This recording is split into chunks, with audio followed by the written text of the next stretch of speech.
بسم اللہ الرحمن الرحیم۔ 5 عورتوں کو نیند نہیں آتی۔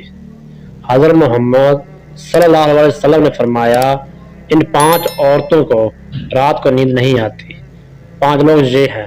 نمبر 1، دوستو کیا آپ کو رات کو سوتے وقت اکثر کروٹیں بدلنا پڑتی ہیں؟ تو اس کی وجہ جو بھی ہو مگر اس کا نتیجہ جلد موت کی شکل میں بھی نکل سکتا ہے۔ یہ بات برطانیہ میں ہونے والی ایک طبی تحقیق میں سامنے آئی ہے۔ یونیورسٹی کی تحقیق میں بتایا گیا کہ جن افراد کو رات کو نیند نہیں آتی یا آدھی رات کو جاگ جاتے ہیں ان میں جلد موت کا خطرہ بہت زیادہ ہوتا ہے۔ اس تحقیق میں 5 لاکھ درمیانی عمر کے افراد کو شامل کیا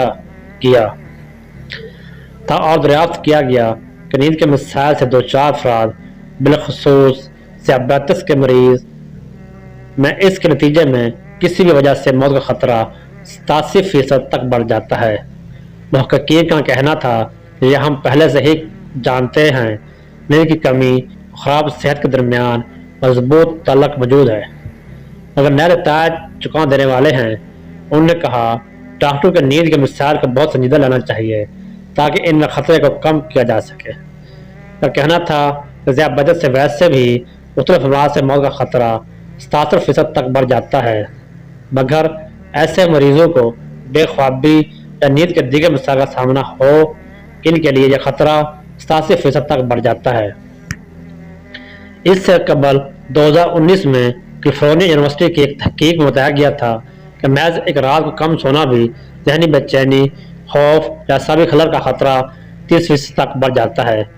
طبی جریدے جنرل نیچر ہیومن بیہیویئر میں شامل تحقیق میں محققین کا کہنا تھا کہ ہم نے گہری نیند کا ایک نیا فائدہ دریافت کیا ہے جو رات بھر دماغی کنیکشن دوبارہ منظم کر کے ذہنی تشویش اور بے چینی کو کم کر دیتا ہے۔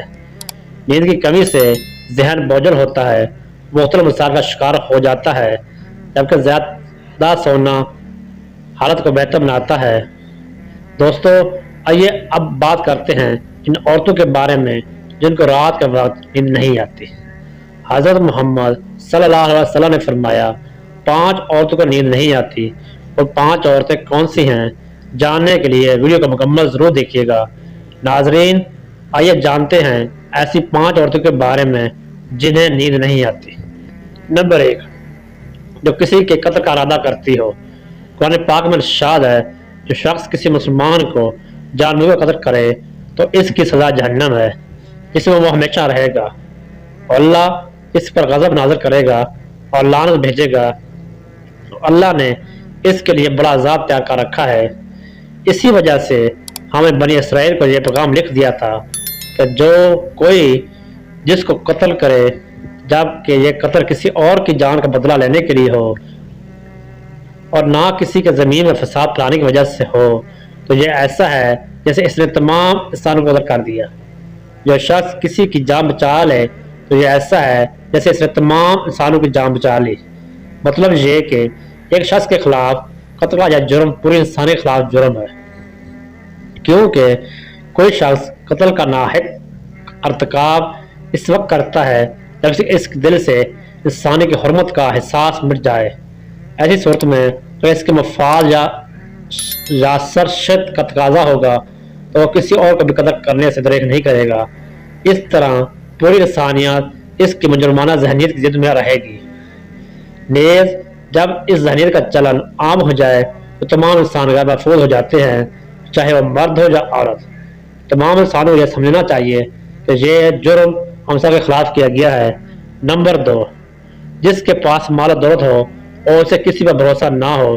دوستو اکثر عورتوں میں یہ وکیل پن پایا جاتا ہے، وہ یا تو ہر کسی پر بھروسہ کر لیتی ہیں اور بے وقوف بن جاتی ہیں، لیکن جب اسے کہیں پر بھروسہ کرنا پڑ بھی جائے وہاں بھی اپنی بے وقوفی دکھاتے ہوئے اسمجھی کا مظاہرہ کر جاتی ہیں تو اسے بہت نقصان پہنچا جاتا ہے۔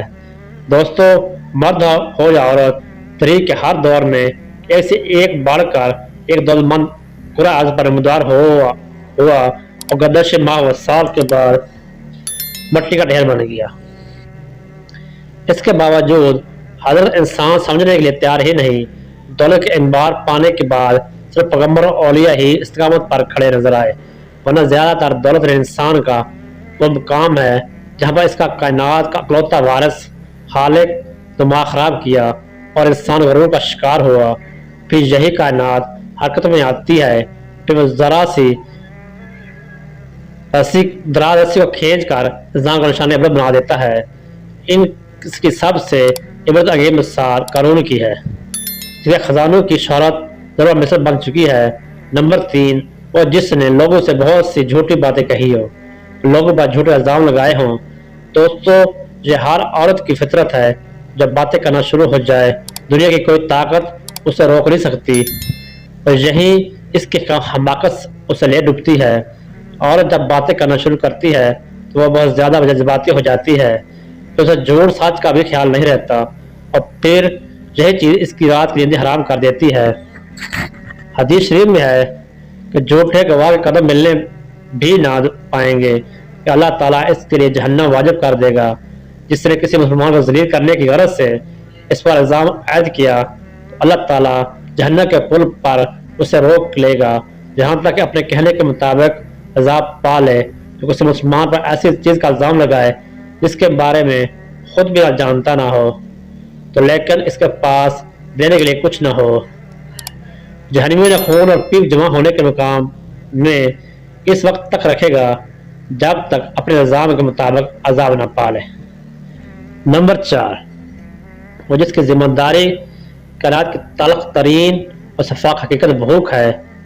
بھوک بڑی ذات ہے، انسان، چرند پرند اور ہر ذی روح مخلوق اپنی بھوک کے سامنے بے بس ہو جاتے ہیں۔ یہی وجہ ہے کہ موجودہ حالات کے پیش نظر غربا اور بے سہارا لوگوں کے سامنے بھوک بڑا مسئلہ بند کھڑی ہوئی ہے۔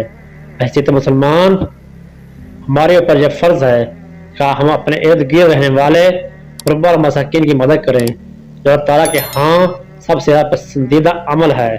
ایک حدیث میں آپ صلی اللہ علیہ وسلم نے فرمایا، یہ افضل عمل ہے، تم اپنے مومن بھائی کو خوشی پہنچاؤ، اس کا قرض ادا کر دیا، اسے کھانا کھلاؤ۔ صاحب استطاعت پر واجب ہے وہ مستحقین کی مدد کریں۔ نمبر 5، جو کسی کے عشق میں مبتلا ہو، جدائی سے ڈرتا ہو۔ کسی اپنے کی جدائی کبھی بھی آسان نہیں ہوتی۔ اس جدائی کا احساس آپ کی دنیا کو برباد کر سکتا ہے، ڈپریشن کا بھڑکا سکتا ہے۔ وجہ چاہیے کچھ بھی ہو، کچھ لوگ محبت کرنے والوں کو جدائی جلد ہی قبول کر لیتے ہیں اور بڑھتے ہیں، لیکن کچھ لوگ ڈپریشن کا سامنا کرنا پڑ سکتا ہے۔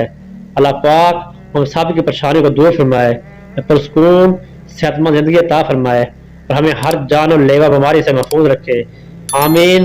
دوستو، کمنٹ باکس میں اللہ تعالیٰ کے 99 ناموں میں سے نام ضرور ٹائپ کریں۔